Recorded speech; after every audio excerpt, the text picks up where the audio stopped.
A paz do Senhor, meu irmão, minha irmã.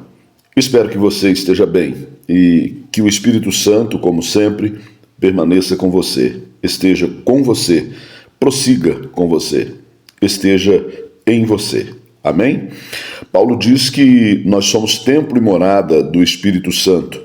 Portanto, esta casa deve estar sempre bem adornada, santificada para a presença do Santo, o Espírito de Deus. Amém?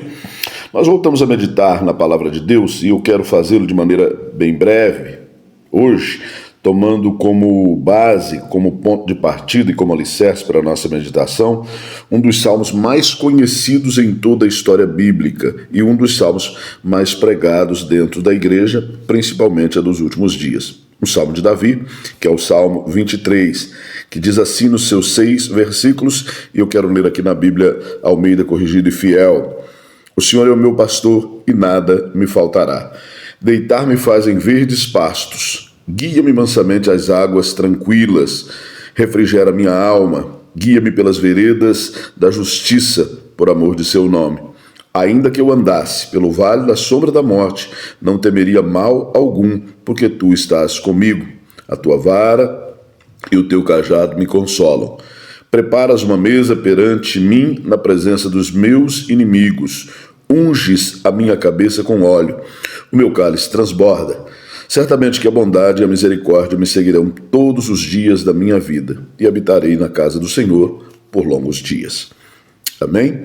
Eu estou lendo na Almeida Corrigida e Fiel, diferente do que tenho feito nos outros dias, quando leio na Nova Almeida Atualizada, porque eu quero dar a entonação tradicional, ou tomar o texto tradicional usado dentro da igreja, uma das muito usadas dentro da igreja, embora a Nova Almeida Atualizada o tenha sido, ou esteja sendo. A Almeida Corrigida e Fiel é muito usada na nossa igreja hoje.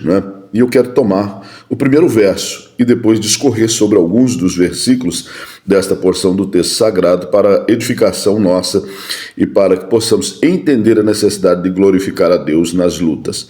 Basicamente, nós glorificamos a Deus nas nossas vitórias, nos momentos de alegria, nos momentos de vitória, nos momentos em que recebemos aquilo que esperamos, nos momentos de conquistas, nos momentos em que algum milagre acontece em nossas vidas, nos momentos em que as coisas vão bem, de maneira geral, amém? Mas dificilmente nós temos o hábito de glorificar a Deus e de bendizer a Deus nas dificuldades e nos momentos terríveis, nos momentos de lutas das nossas vidas.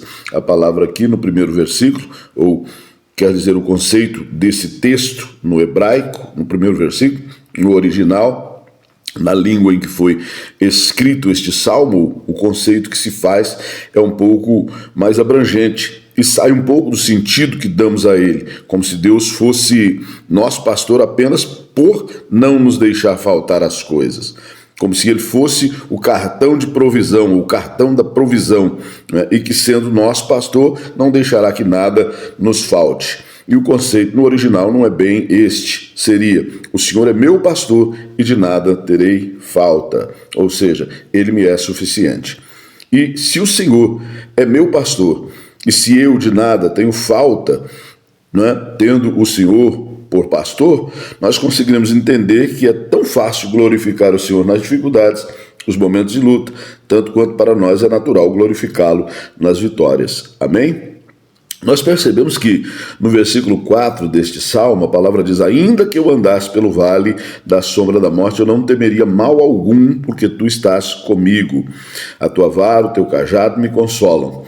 Nós temos que entender, amados, que a certeza da presença de Deus nas nossas vidas, durante o processo, durante a caminhada, durante o trajeto, durante o percurso pelos quais nos conduzem a nossa vida, durante a nossa caminhada, nos dá paz, nos dá tranquilidade e condição de glorificá-lo nas dificuldades, nas lutas ou durante os nossos tempos de batalhas e de lutas. Amém? O apóstolo Paulo, escrevendo aos Tessalonicenses, aqui, segundo a Nova Almeida Atualizada, 1 Tessalonicenses capítulo 5, versículos 16 e 17, dizem, ou 16 ao 18, dizem: estejam sempre alegres, orem sem cessar, Em tudo deem graças, porque esta é a vontade de Deus para vocês em Cristo Jesus. E quando Paulo está dizendo em tudo, é em tudo mesmo. Não podemos tomar isto como verdade. Nós podemos tomar isto, aliás, como verdade, partindo, não é, da boca de Paulo, porque ele mesmo havia sido protagonista de um acontecimento em que isso nos é testemunho ainda hoje. Depois de ser surrado, ao invés de ficarem choramingando, se lamentando, murmurando contra Deus, ele e Silas glorificam a Deus cantando louvores na prisão. Logo a prisão rui, Paulo ganha o carcereiro para Cristo e logo em seguida é libertado. E este é um texto muito pregado até hoje nas nossas igrejas. Então, quando você conseguir glorificar a Deus, mesmo nas suas lutas, nas horas de dor, é que Ele de fato lhe é suficiente. Como a minha graça te basta, como que o próprio apóstolo Paulo constata em Filipenses, não é?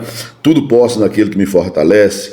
Nele nós podemos mesmo todas as coisas, porque se Ele estiver em nós e nós estivermos nele, então temos condições de confiar que a noite de choro vai passar, que o vale da sombra da morte não nos causará dano e de confiar verdadeiramente que nele somos muito mais que vencedores.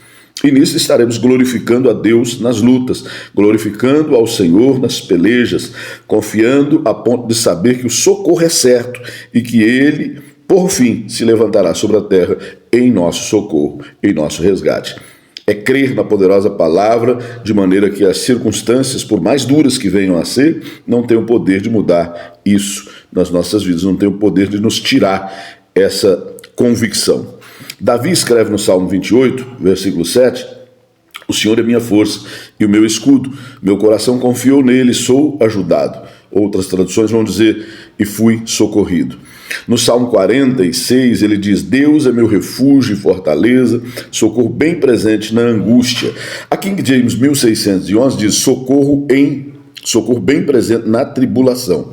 Por isso, amados, esperemos com paciência pelo Senhor, ou no Senhor, que Ele venha em nosso socorro. E é certo que Ele virá, pois como a alva, Ele sairá. Amém? E Ele não falhará. Amém? Ele diz em Isaías que se uma mãe que carrega um filho, que gera um filho por todo o tempo da gestação, né, tenha condições de esquecer esse filho, ele todavia não esquecerá de nós.